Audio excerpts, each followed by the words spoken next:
My name is Michael Fernando. I'm the Dean of Faculty of Architecture, Computing and Engineering at University of Wales, Trinity St David.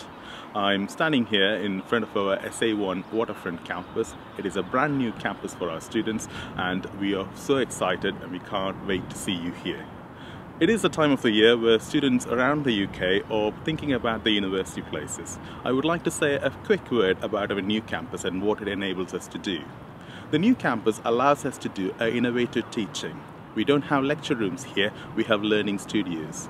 It is that part of that learning studio methodology helps us to move away from the didactic lecture rooms to more collaborative and inclusive nature of teaching.